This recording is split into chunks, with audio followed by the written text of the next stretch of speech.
À mesa com ele. Maneiras à mesa. Sétimo capítulo. Era ainda adolescente quando finalmente, pela primeira vez, eu fui a um evento de gala. Não um jantar comum, mas um daqueles em que se colocam talheres de todos os tipos ao lado do prato. Fiquei toda perdida com a quantidade de cálices, garfos e facas naquela mesa. Eu não sabia nem por onde começar, até me lembrar dos ensinamentos da minha mãe. Comece com os utensílios das extremidades e vá até o centro. Só que o pior não era estar me sentindo perdida, mas o fato de os outros parecerem nem se importar com isso. Assim que a entrada chegou, meus amigos se atacaram a comida com os talheres do prato principal. Alguns pegavam o garfo de sobremesa para comer a salada. A única coisa que não erraram eram os cálices, pois quem servia a bebida era o garçom. Na hora mais esperada, o momento em que chegou aquele lindo e suculento doce à nossa mesa, ninguém, além de mim, tinha os talheres para comer. Todos nós caímos na risada, mas no fundo eu estava agradecida pelos conselhos da minha mãe. Muitas vezes, quando chegamos à mesa do Pai, nós nos sentimos da mesma forma e não temos ideia de como nos portar.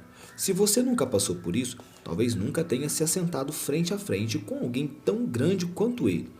Parece que as palavras nos faltam, pensamos em chorar, às vezes rimos ou ficamos em silêncio.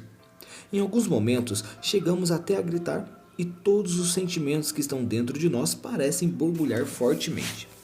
Para ilustrar o que ocorre em situações como essa, vou contar algo interessante que ocorreu comigo. Um dia, durante uma conferência em que eu estava ministrando, chamei as pessoas à frente para receberem um toque do amor do Pai. Naquele momento, orando pelas pessoas, comecei a ouvir alguém gritando muito alto e sem parar: "Eu te amo, Deus, eu te amo, Deus, eu te amo, Deus." Tentava fechar os meus olhos e continuar as orações, mas aquele grito era tão, mas tão alto que eu não conseguia nem concentrar. Quando dei uma olhada, todos estavam meio assustados com a potência da voz daquele rapaz. Não era nada forçado, às vezes acontece, mas ele não sabia como expressar o amor que estava sentindo pelo Pai naquele momento. Tentei deixá-lo à vontade e continuei orando pelas outras pessoas. Mas o Espírito Santo me incomodou para que eu fosse falar com ele.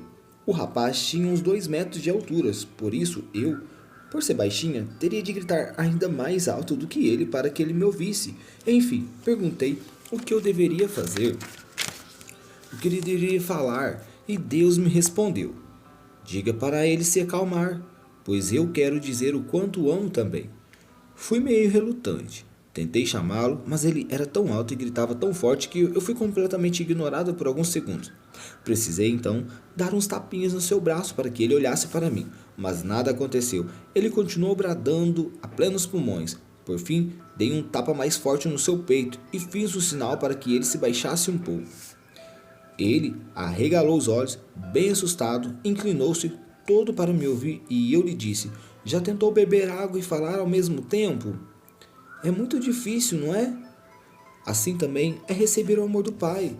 Deus já sabe o quanto você o ama. Agora, Ele quer apenas que você receba o grande amor que Ele tem por você."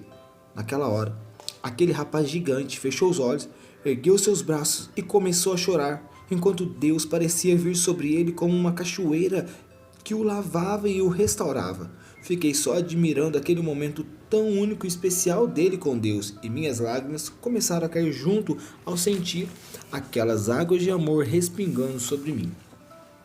Semelhantemente àquele rapaz, é muito comum entrarmos em um freneses para falar com Deus.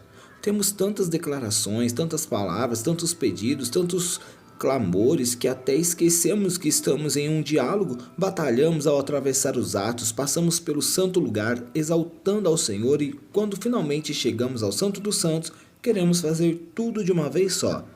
É como aquele esfomeado que às vezes encontramos no Natal em família.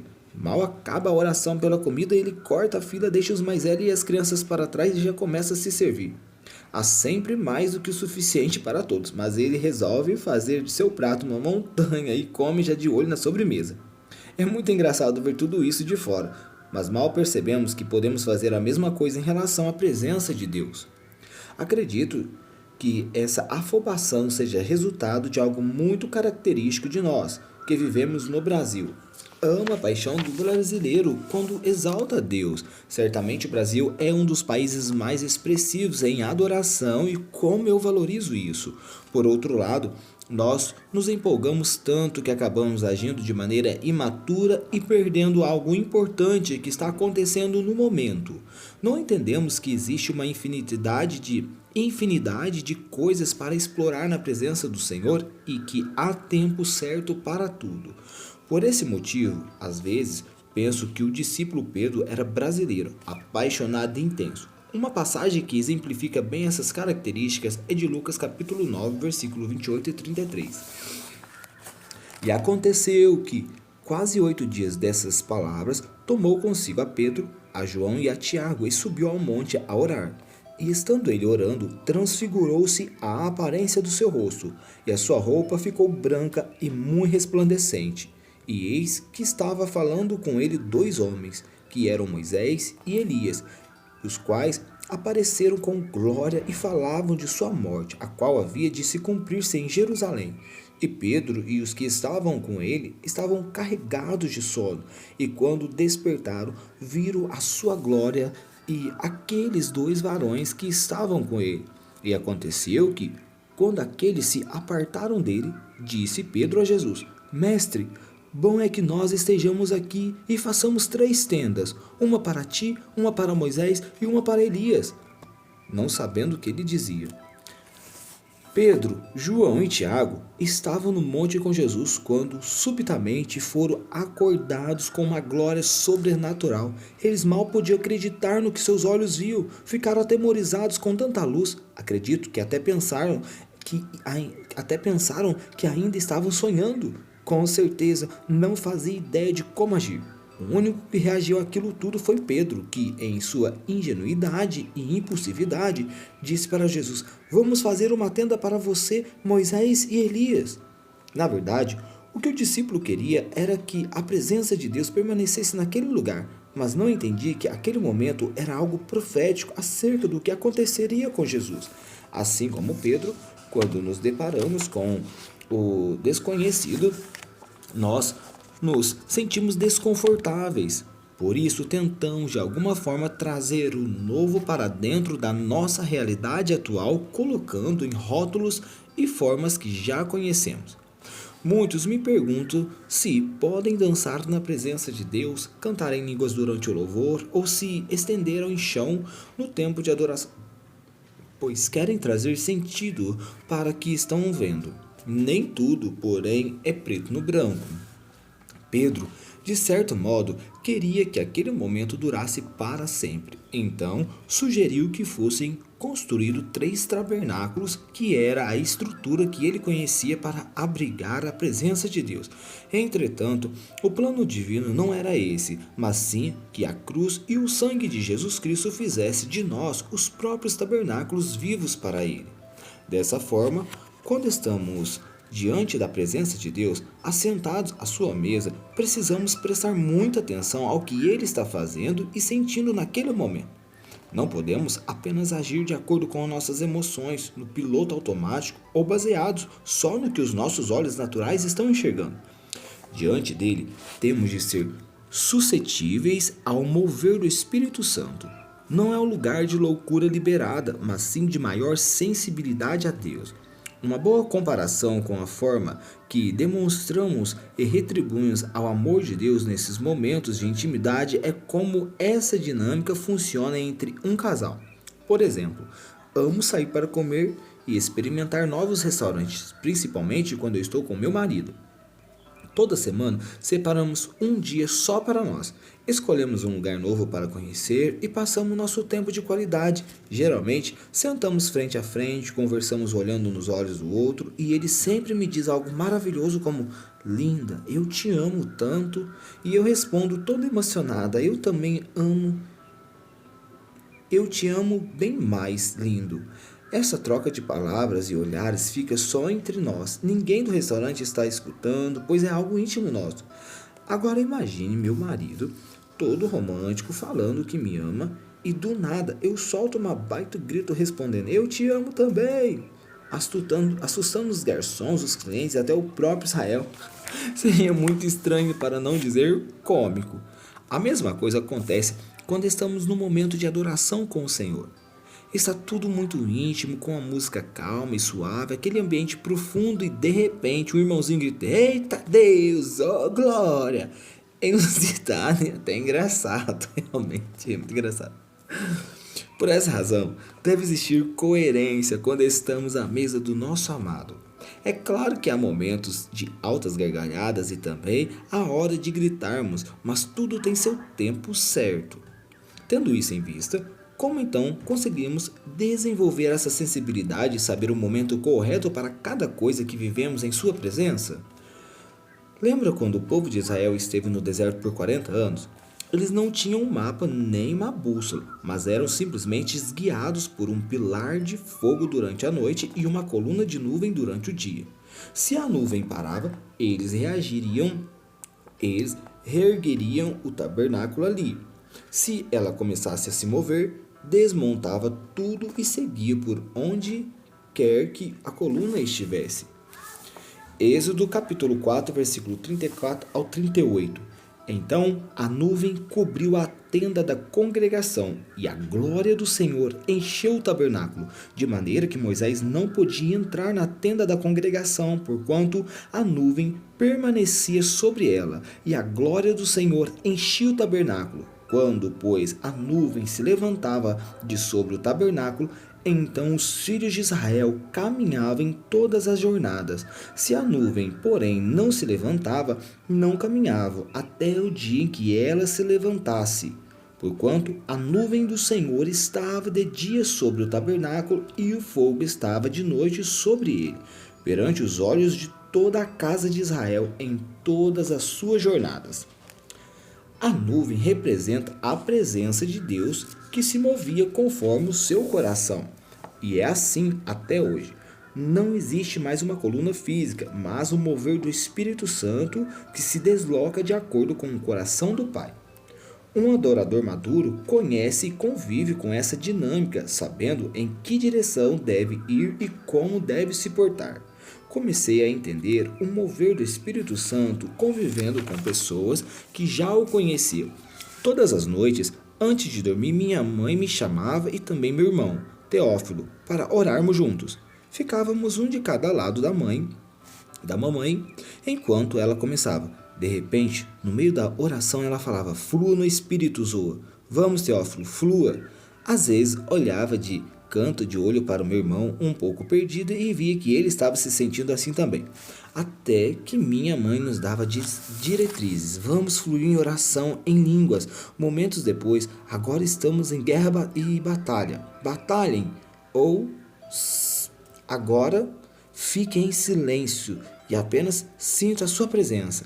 E assim por diante. Com o tempo, fomos ficando menos perdidos durante as orações e começamos a perceber o que estava acontecendo no ambiente.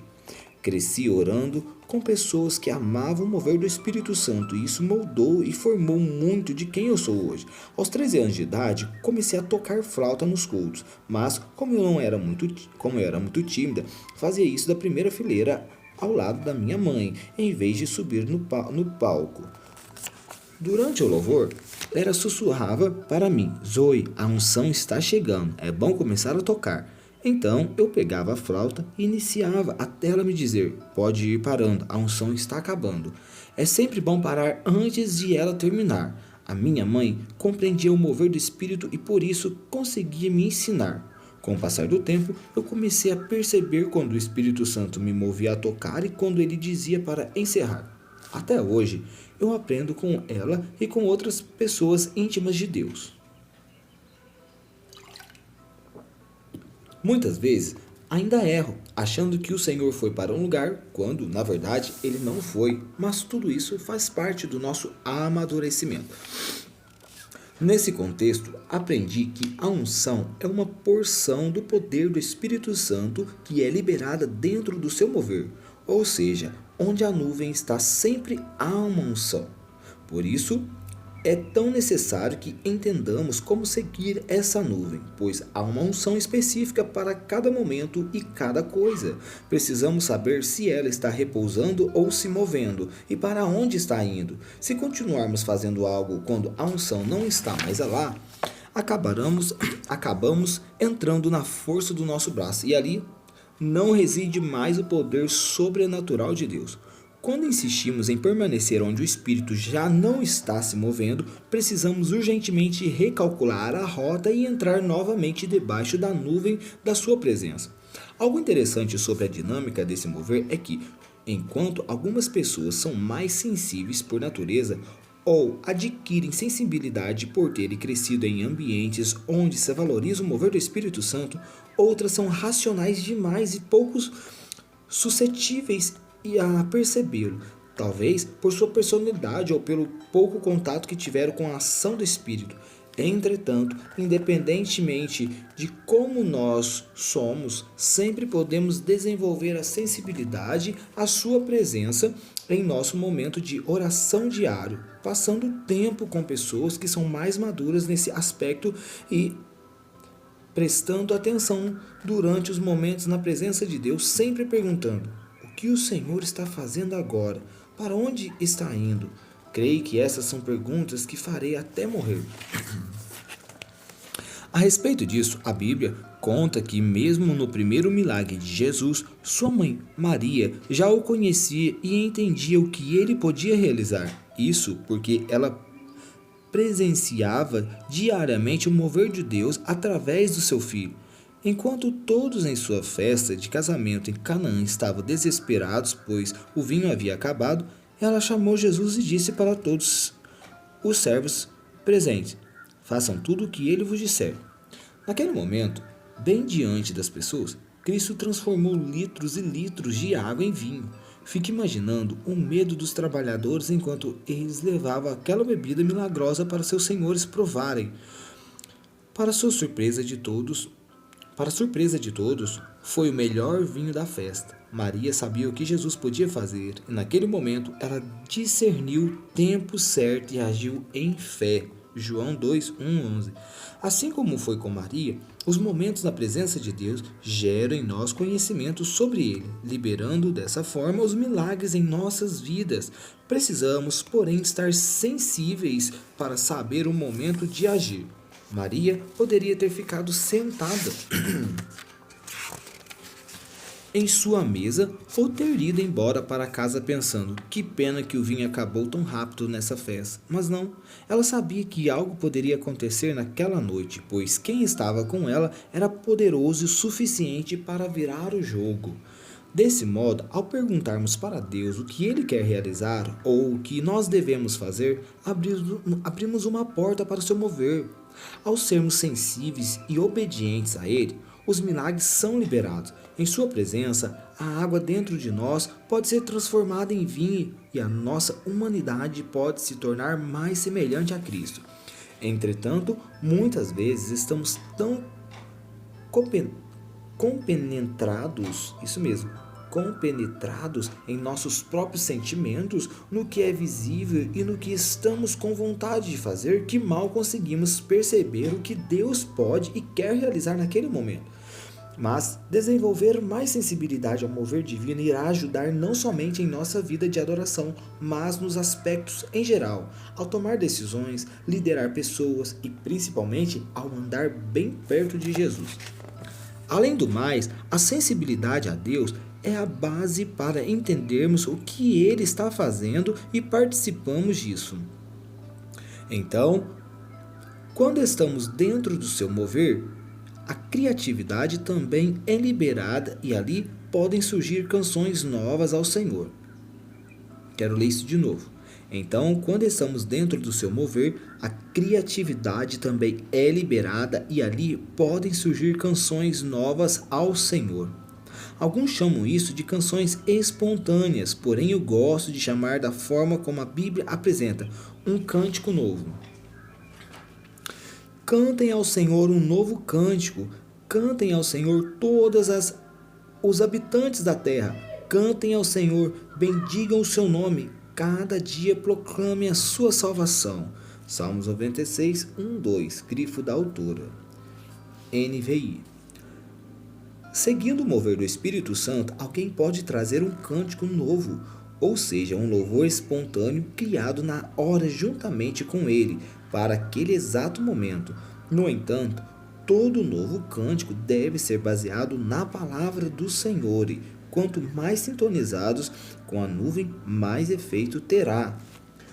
Quando cantamos um cântico novo ao Senhor, além de estarmos obedecendo a sua palavra, estamos entoando nosso amor a Ele diariamente com a ajuda do Espírito Santo. Diretamente com a ajuda do Espírito Santo. São nesses momentos que surgem as canções proféticas, quando traduzimos o que está no coração do Pai com palavras cantadas. A profecia não é nada mais do que falar o que está na mente e no coração de Deus, de acordo com o Espírito Santo. Sendo assim, uma canção que faz essas coisas é profética. Pouco tempo atrás, durante uma ministração, senti fortemente que havia pessoas carregando um espírito de morte. Na hora, comecei a cantar: a tua vida vem neste lugar, todo medo se vai e o teu amor vem transbordar aqui. Eu poderia ter dito: espírito de morte, vá embora daqui. Mas resolvi declarar minha canção de um lugar de vitória, já profetizando o que Deus estava prestes a fazer. Muitos vieram falar comigo naquela noite, dizendo que tinham sido libertos de um espírito de morte e que sentiam grande alívio no momento em que eu trouxe aquele cântico.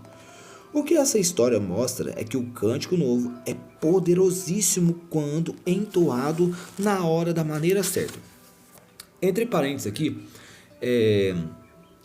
eu que estou lendo esse livro, tive essa semana uma experiência com Deus, embora assim, eu sempre tive esses lugares de adoração, eu fui gerado nesse lugar de adoração e de uns tempos para cá eu me perdi um pouco desse lugar do santo, de apenas ir ficar na presença de Deus e adorar e receber um cântico novo aqui, né, uma adoração espontânea. E eu tenho alguns louvores que Deus me deu já, mas nesse cântico, essa semana, eu comecei ali, eu fiz todo o processo, né?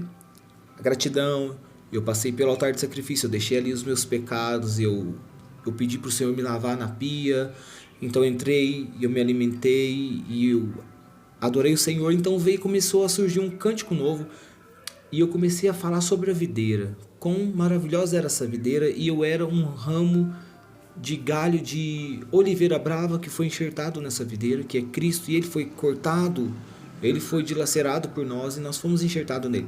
E ali a presença do Espírito Santo era tão palpável que o Espírito Santo começou a me mover e eu comecei a cantar um canto que eu não queria lembrar agora, mas eu me esqueci.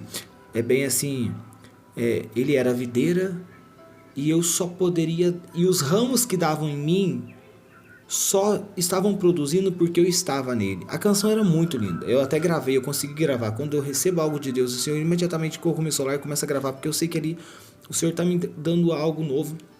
E depois às vezes é só uma melodia, só um cântico, mas foi tão incrível que eu fiquei ali acho que uns meia hora só adorando a mesma coisa. E que presença maravilhosa. E eu entendi claramente que eu não posso dar fruto nenhum se eu não estiver conectado com a videira. Muitas vezes, quantas vezes o Senhor falou para mim, quantas vezes você já tentou dar fruto na força do seu braço? Não. O resultado do fruto é a permanência em mim. Os galhos, os ramos não podem dar fruto por si só.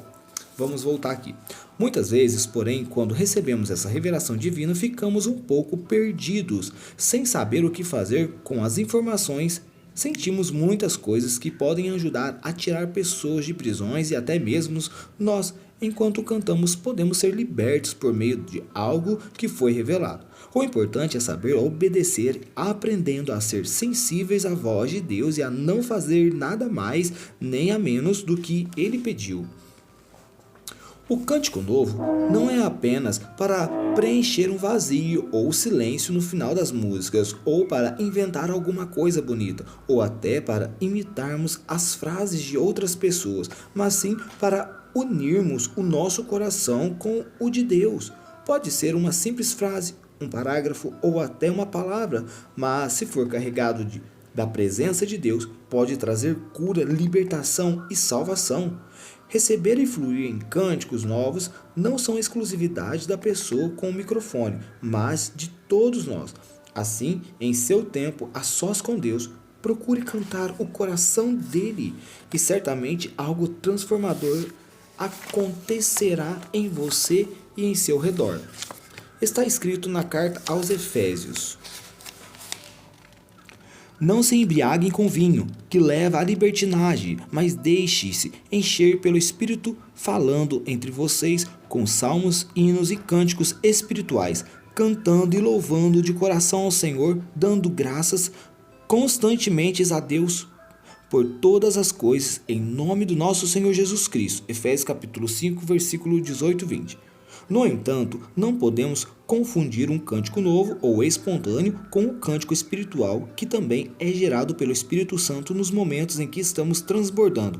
Este, por outro lado, geralmente é expressado com línguas angelicais em melodias inspiradas por Deus.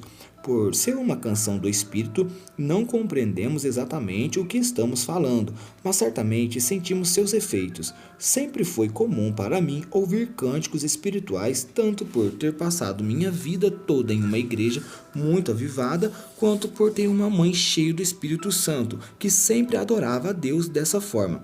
Quando chegávamos àquela parte entre as músicas onde todos cantávamos em conjunto cânticos espirituais, eu não entendia nada, mas sentia um grande conforto e achava tudo aquilo muito lindo.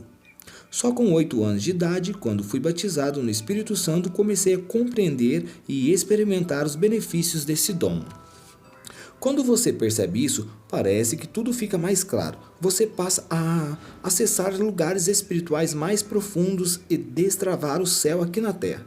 Então realmente consegue compreender mais o coração de Deus e se torna um intercessor orando precisamente aquilo que Ele quer que você ore, sempre conectado com o Espírito Santo. Quando cantamos ou falamos em línguas, fortalecemos e edificamos a nós mesmos e o nosso homem interior. 1 Coríntios 14, 4. Podemos não entender o que estamos dizendo, mas oramos exatamente aquilo que Deus coloca em nossas bocas. Quando a presença de Deus se intensifica, não conseguimos mais expressar e comunicar, seja em português, inglês, em qualquer outra língua deste mundo, o que estamos experimentando. Nesse instante, nossa boca se enche com um cântico espiritual que vem borbulhando de dentro de nós e nos trazendo ainda mais do seu mover. Nos períodos mais difíceis da minha vida, a única coisa que me trazia conforto era esses momentos de cânticos espirituais. Eu não era capaz nem de cantar as músicas que conhecia. Estava desanimada e muitas vezes machucada. Mas quando cantava em línguas, conseguia derramar tudo diante de Deus. Em seguida, uma paz sobrenatural me enchia e junto com ela, uma chuva de amor e esperança que eu tanto precisava.